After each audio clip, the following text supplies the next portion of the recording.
I used to believe in the kind of marriage that felt like a warm, steady heartbeat.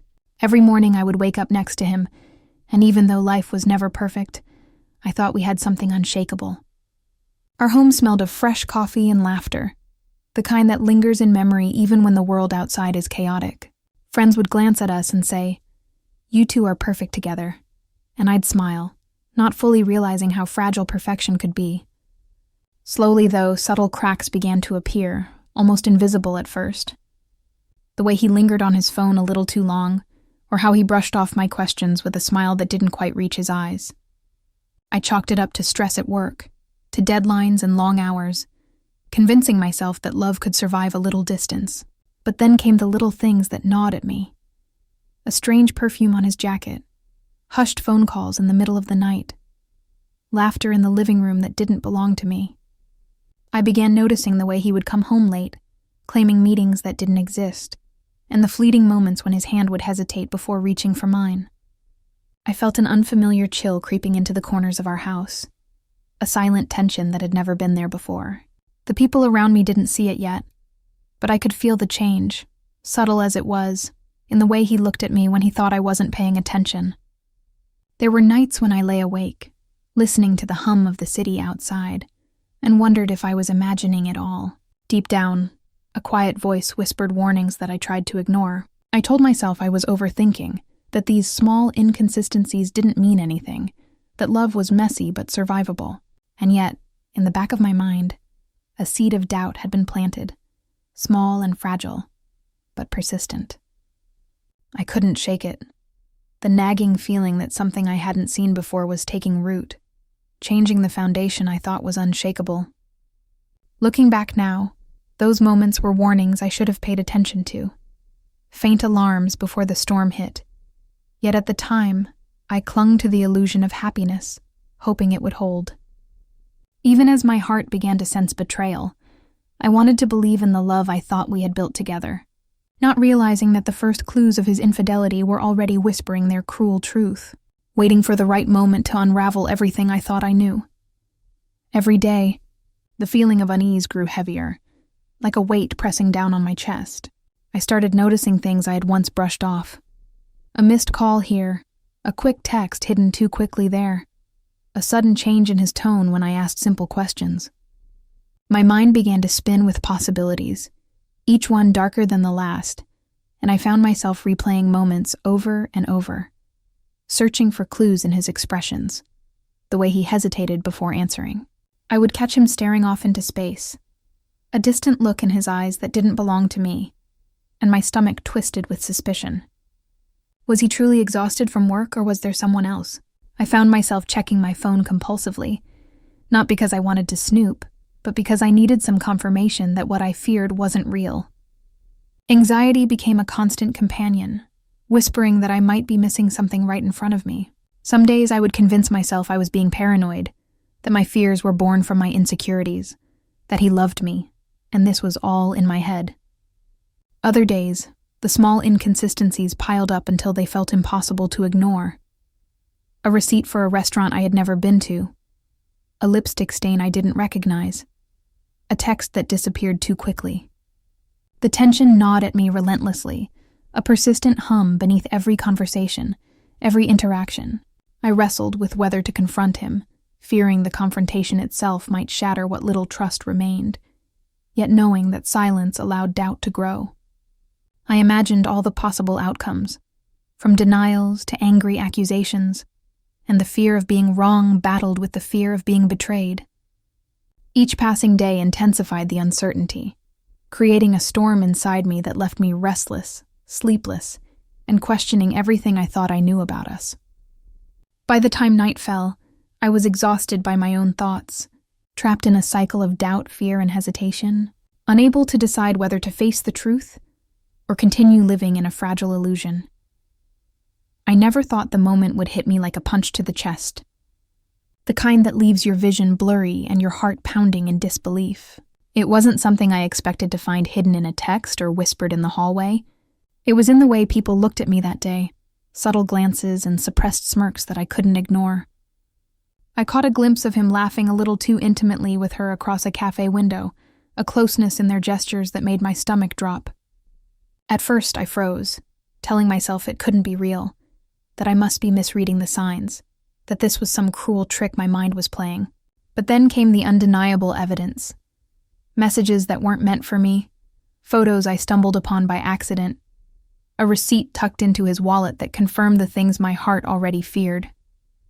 The humiliation was immediate and sharp, as though every step I took in that moment echoed with betrayal. My thoughts swirled in a storm of disbelief. How could someone I trusted so completely, someone I loved, do this to me? My chest tightened. Tears stung my eyes, and I felt an almost physical ache in my core. A hollowing grief that seemed impossible to escape. I replayed every memory, trying to reconcile the life I thought I had with the reality I now faced. The betrayal wasn't just emotional. It was a public statement of my inadequacy, a message that the person I had given everything to had chosen someone else. Rage mixed with sorrow, and for the first time I felt truly alone. Every laugh we shared, every promise we made, now seemed tainted, rewritten by the actions I had uncovered. I wanted to scream, to demand explanations, to shake him until he confessed the cruelty that my eyes already knew. Yet I also felt a strange, numbing emptiness, as if my heart had been quietly preparing for this blow, only now acknowledging the truth it had tried to ignore. That day, I realized the life I thought I had was nothing more than a facade, and the man I had trusted with my world had been living a secret life parallel to ours. The shock didn't fade. It expanded, filling every corner of my mind with questions, accusations, and the cold sting of betrayal. I was heartbroken, humiliated, and yet a small ember of something else, a desire for justice, for revelation, started to flicker within me. Even as I struggled to breathe through the pain, I spent hours alone in our bedroom, staring at the walls that had once felt safe, now closing in like a cage. Memories kept surfacing, uninvited and sharp, of times when we laughed until our stomachs hurt, when he held my hand like nothing else mattered, when I truly believed we were a team.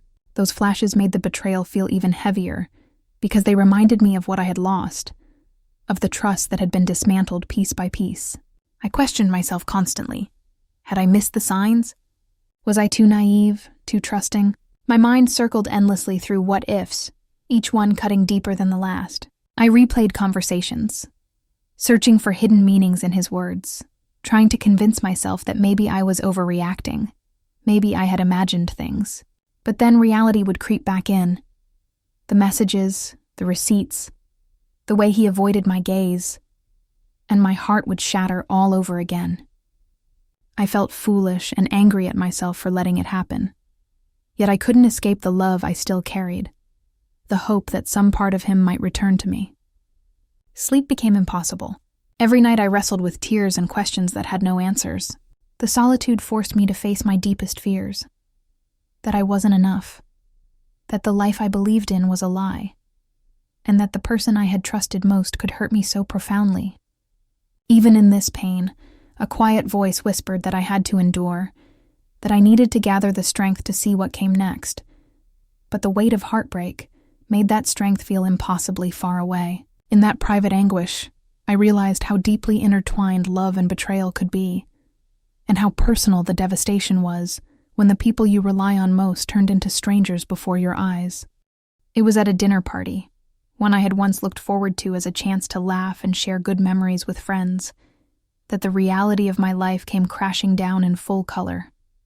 She was there, radiant and self-assured, moving through the room with a confidence that made my chest tighten. Every smile he gave her, every whispered word, every brush of his hand against hers, it was all deliberate, impossible to ignore. The contrast was suffocating. I remembered nights not long ago when I would have been the one laughing beside him, when we had shared quiet jokes and tender touches that felt intimate and ours alone. Now that warmth was replaced with this cold, undeniable proof of his betrayal, displayed for everyone to see. On social media, I later saw pictures of them together at places I had once thought we would go. Smiles that belonged to him yet excluded me entirely. Each image felt like a public proclamation that my world had shifted without my consent. I kept replaying the moments in my head, trying to convince myself I wasn't overreacting, but the knowledge that he had moved so seamlessly into a new life with her was impossible to ignore. My stomach churned with anger and grief, a storm of emotions I couldn't articulate. The laughter of others around me became background noise, sharp and mocking, as I watched him treat her with the affection he once reserved for me. I felt a strange sense of invisibility, as though my presence had no meaning in the life he had created outside of our home. The contrast between what we once had and what was unfolding before me was brutal. Memories of love clashing violently with the reality of public betrayal, leaving me trembling, furious, and heartbreakingly aware of just how deep the wound went.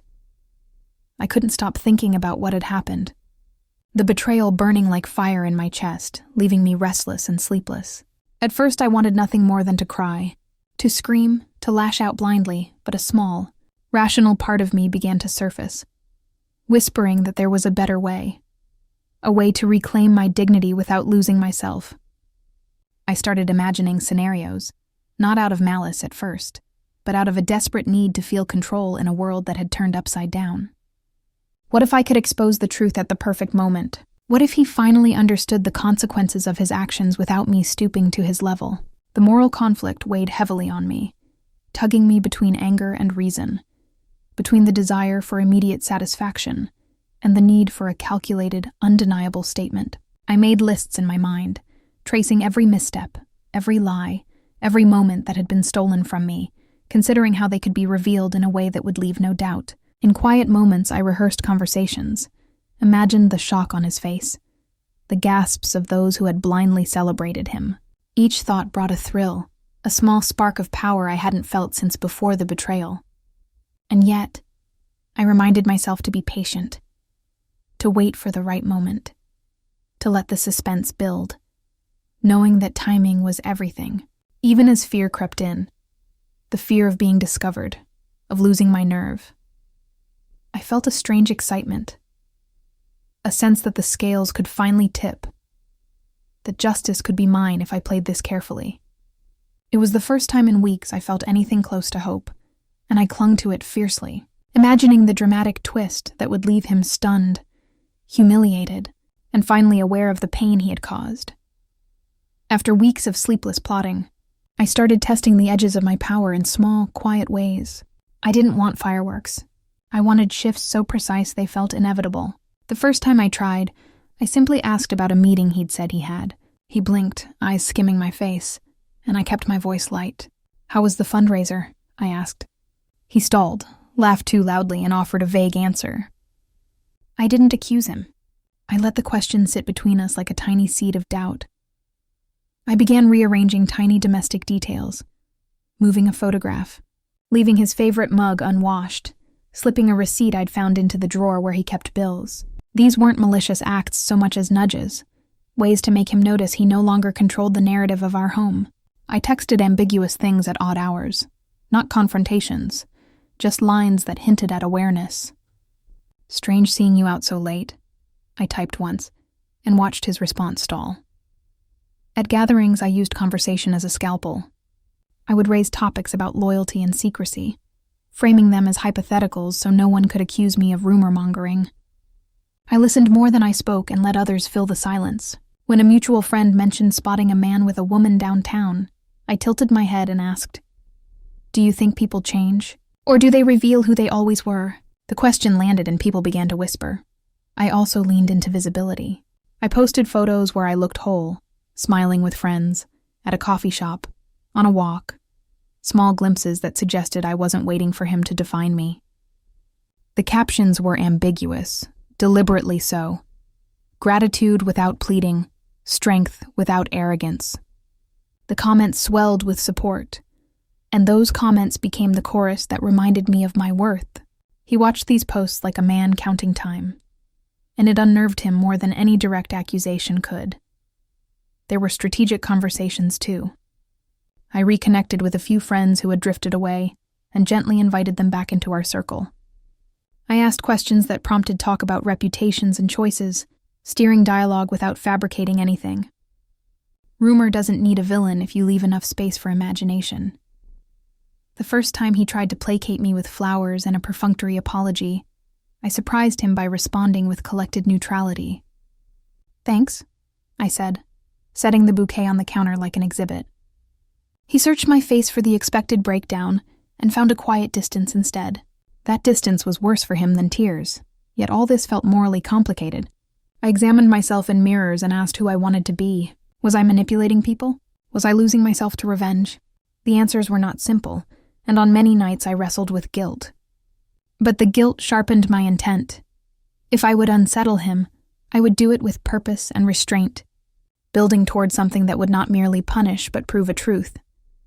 So I kept the moves small but deliberate, each one a calculated test of his composure. I watched him shrink into caution, and felt for the first time since the betrayal, a steady pulse of control. The tension grew, slow and electric, and I knew the stage was nearly set. I began quietly gathering proof. Screenshots, saved messages, and receipts. Small things that, when lined up, would tell a story no one could deny. I cataloged them carefully, backing copies in places he would never look. I photographed dates, copied conversations, and noted times he'd claimed to be at work. Each saved file felt like reclaiming a lost piece of myself, a way to make the truth unavoidable. On some nights, I spread the evidence across the table and breathed as if it were armor. The work steadied me. It turned pain into a plan rather than a performance. I knew one revelation had to be louder than hints, a final, incontrovertible piece of evidence that would flip everything into the open and leave no room for denial. I carried the folder into the living room like it weighed nothing, though every step made my heart hammer in my chest. It contained everything I needed, the proof that would end the guessing, the deceit, the uncertainty that had poisoned every corner of our life. I placed it carefully on the coffee table, aligning it so that when he walked in, he couldn't miss it.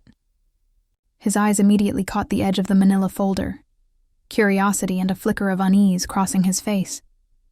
I didn't speak at first. Silence can be more piercing than words, and I let it hang between us, thick and suffocating. Finally, I broke it. "I think it's time we look at the truth," I said, my voice calm but heavy with meaning. His laugh was nervous, brittle. "What is this?" he asked, attempting casualness that sounded absurd against the tension vibrating through the room. I tilted my head, letting my gaze linger on him with an intensity that made him shift. "It's everything," I replied softly. "All the questions you thought I hadn't noticed. All the signs you thought I'd ignored." He swallowed hard, and I felt the shift immediately. The power had subtly moved from him to me. I opened the folder just enough to show the top sheet without revealing it fully, giving him a taste of the inevitable. I watched his pulse jump, his hand tremble slightly as he tried to remain composed.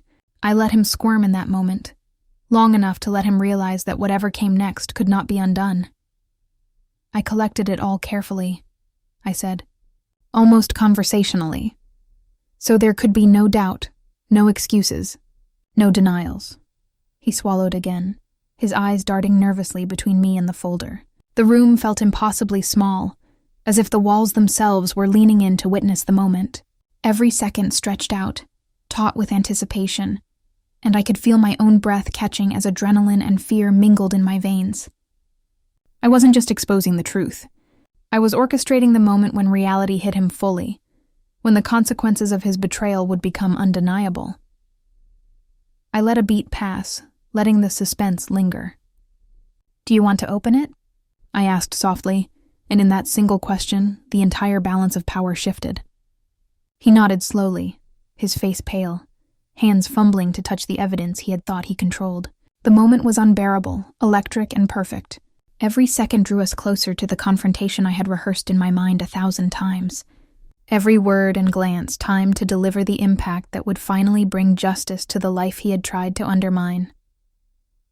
I took a deep breath, feeling the weight of the folder in my hands as I stood in the middle of the room. The air felt charged, thick with the anticipation that had been building for weeks. I looked at him, really looked, for the first time in what felt like forever, and said, "You've lied for long enough." His face paled, a flicker of panic crossing his features as he realized this wasn't going to be another casual conversation. I don't, he stammered, but I cut him off with a quiet, deliberate calm. "No, you need to see the proof." I laid the folder open on the table, letting the edges of the papers catch the light, making the evidence impossible to ignore.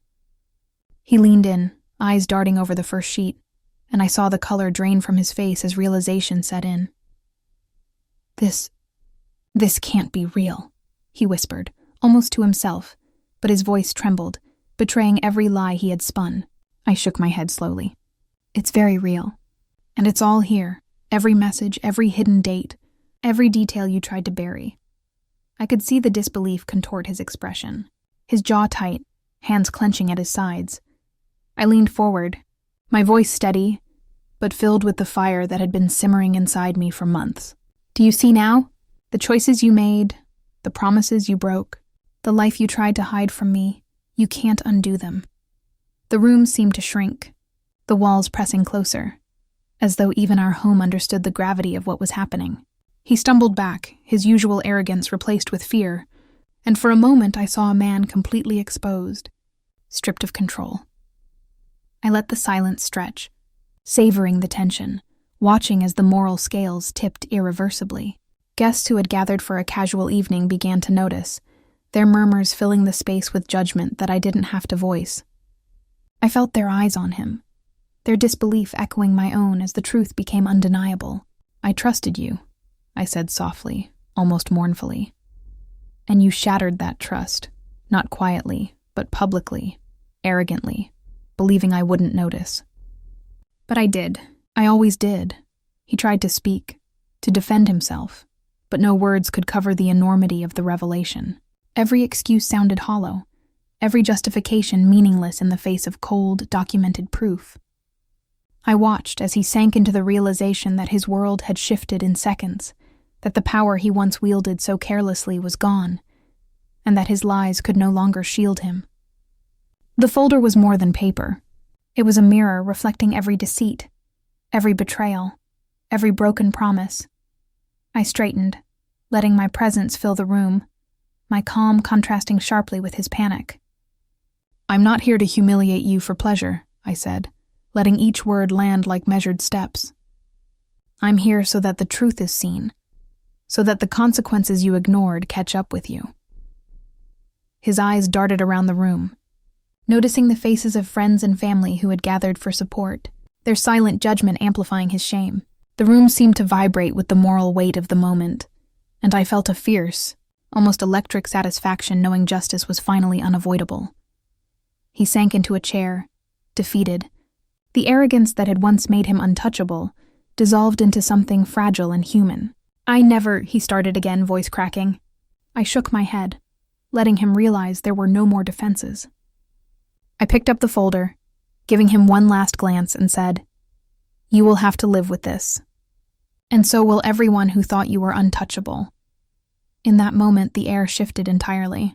The tables had turned, the lie had been exposed, and the world he had built on deception crumbled around him. I stood taller than I had in weeks, my chest light, even as my heart still ached. The room felt different now, heavier in some ways, yet lighter in others. He slumped in the chair, face pale, hands trembling slightly, a man who had spent months believing he held all the cards. The arrogance that once defined him had vanished, leaving only a raw, exposed vulnerability that made every lie he had told look grotesque. I stood across from him, feeling a calm I hadn't known in weeks, a strength that had grown quietly while he thought I was broken. The contrast between us was unmistakable.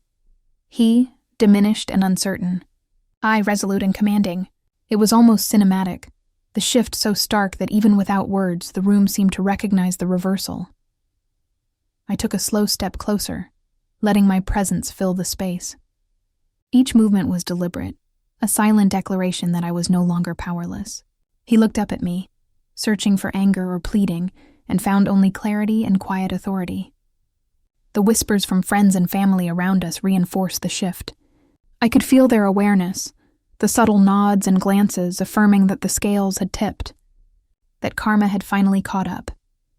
He attempted a weak excuse, his voice cracking, but it fell flat against the reality I had orchestrated. I shook my head slowly, letting the silence speak louder than any words could. The humiliation wasn't just personal. It was visible to everyone who had once admired him or assumed his dominance. And in that very visibility, I found a strange satisfaction. knowing that his public facade of control had dissolved entirely. I reflected on the weeks of pain, the sleepless nights and constant worry, and realized that every strategic choice, every calculated move had led to this moment. The power I reclaimed wasn't vengeful chaos. It was deliberate, undeniable, and deeply satisfying. Whereas he had manipulated and hidden, I had planned, endured, and revealed. In this contrast, I felt a sense of justice that went beyond personal gratification. It was moral, cinematic, and complete. The air around us seemed charged, a final testament to the balance restored. For the first time since the betrayal, I could breathe fully, knowing I had taken back my life, my dignity, and my strength, leaving him to reckon with the weight of his own choices. The reactions around me were immediate and unmistakable. Friends I hadn't seen in months stepped forward, their expressions a mix of shock and admiration, some whispering words of validation, others offering quiet embraces that felt like lifelines. Family members who had once been neutral, unsure how to navigate the tension, now looked at me with respect, recognition shining in their eyes. The weight of weeks of secrecy and suspicion seemed to lift as they acknowledged what had been obvious. To me all along, I had endured, I had strategized, and I had reclaimed control over a life that had been undermined. Even those who had hesitated before began to speak, recounting instances they had seen but had been too polite to mention. Each comment, each nod of understanding, felt like a release, a communal sigh that mirrored the cathartic relief I had carried inside myself. People were no longer focused on his deceit alone. They were witnessing the proof of my strength, my resilience, and my calculated courage. I felt a warmth spreading through me, a quiet pride that I hadn't allowed the betrayal to define me, but had instead transformed it into something powerful. The social recognition wasn't just comforting. It was validating in a way that transcended words. I saw eyes that once doubted now filled with acknowledgement. Friends who had silently admired my patience finally voicing their respect. Even casual acquaintances seemed to feel the moral weight of the situation, their subtle gestures of solidarity reinforcing that justice had been delivered. I realized that the impact extended beyond my personal vindication. It was a demonstration of consequence, a lesson in accountability that reached into the broader circle of our lives. As the chatter subsided and the room settled into a quiet hum, I felt the first true sense of relief. The anger that had propelled me through planning and confrontation softened into calm satisfaction. I had endured humiliation, heartbreak, and doubt, yet emerged not only intact, but empowered. The emotional fallout, once a source of fear and anxiety, became a mirror reflecting the truth. I was stronger than the betrayal, resilient against the deceit, and capable of creating the justice I deserved. In the faces of those around me, I saw not pity, but acknowledgement, proof that the moral resolution was complete and the balance restored. Sitting alone that evening, I let the silence wrap around me, a quiet companion after weeks of chaos. I reflected on everything, the heartbreak, the humiliation, the sleepless nights, and the careful steps I had taken to reclaim my life. Each moment of pain had taught me something essential, about my own strength, about the importance of self-respect, and about how silently enduring a storm can prepare you for the calm that follows. I realized that growth often comes wrapped in discomfort, that the lessons we resist are the ones we most need. I thought about him, about the betrayal, and surprisingly felt neither lingering anger nor desire for vengeance. The satisfaction had already come from the truth being revealed, from the balance restored, from the knowledge that I had acted with clarity rather than rashness. I understood that empowerment didn't come from shaming others. It came from asserting my worth, standing firm, and refusing to let deceit define me. There were moments of sorrow still, memories of what I had lost, but they no longer weighed me down. Instead, they were reminders of resilience, proof that I could survive even when the world shifted beneath me. I promised myself I would carry these lessons forward, using them to navigate life with a sharper sense of discernment, but also with a deeper capacity for self-love. For the first time in months, I felt a sense of completion, a calm that whispered the storm had passed. The chapters of pain, revelation, and vindication had given me not only justice, but insight. I could move forward, aware of my strength, appreciative of my growth, and ready to embrace a life defined by choice rather than betrayal. And as I closed my eyes that night, I knew the impact of these experiences would linger, not as wounds, but as markers of a journey that had transformed me irrevocably. The days that followed felt like the first breaths of a life I had almost forgotten existed. I began carving out routines and spaces that were entirely my own. Small acts of independence that reminded me I didn't need validation to feel whole. I joined friends I had drifted away from, laughed without hesitation, and allowed myself to savor moments of joy without guilt. Social events that once felt like obligations now became arenas of quiet triumph, where I was no longer the overlooked, betrayed spouse, but a woman who had reclaimed her presence and voice. Work and personal projects flourished as well. The energy I had spent on suspicion and heartbreak was now redirected into growth and accomplishment. I found myself speaking up more, asserting ideas I had once kept to myself, and noticing the respect and admiration it garnered. Even in casual encounters, strangers seemed to sense my newfound confidence, a subtle aura of strength that didn't require explanation. Romantically, I took no shortcuts.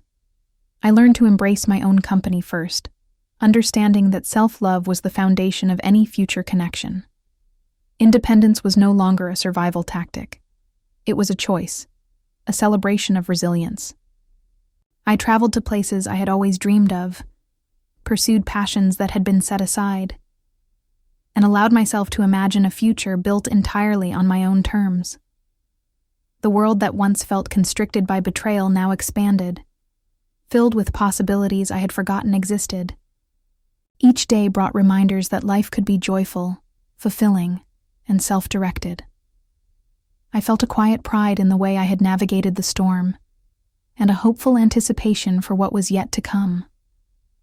The pain had not vanished, but it had been tempered into wisdom, guiding me toward a life defined by freedom, authenticity, and renewal. As I sat by the window, the city lights shimmering in the distance, I let the events of the past weeks wash over me.